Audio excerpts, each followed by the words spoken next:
आजको कविताको शीर्षक छ सत्ताक्रान्ति। उसले आलिशान बङ्गलाको बारदलीमा उभिएर पुनः क्रान्तिको घोषणा गर्यो। उसले हात हल्लायो, आँखा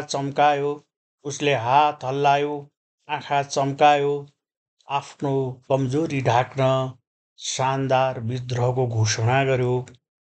आफ्नो कमजोरी ठान्न शानदार विद्रोहको घोषणा गर्यो।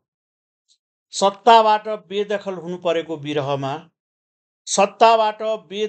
परेको विरहमा तालीका गडगडाहट बीच टुटे फुटेको क्रान्तिको गीत गायो।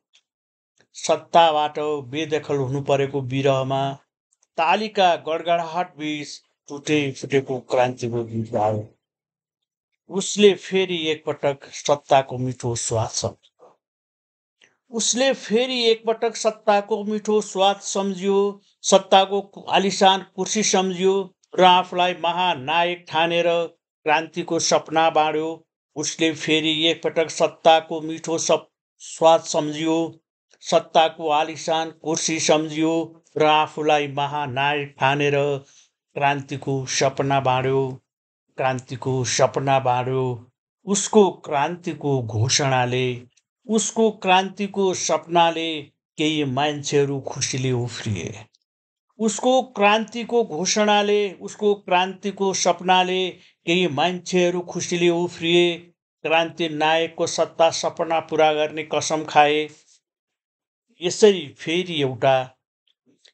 फेरि एउटा सत्ता सपनाको पुनः शिलान्यास गरियो। तपाईँ पनि कुनै दिन त्यता पुग्नुभयो भने सत्ता सपनाको झोलुङ्गोभित्र झुलिरहेको जीर्ण नायकलाई भेट्न नभुल्नुहोला।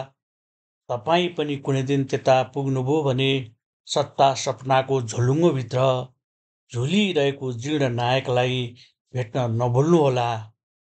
धन्यवाद।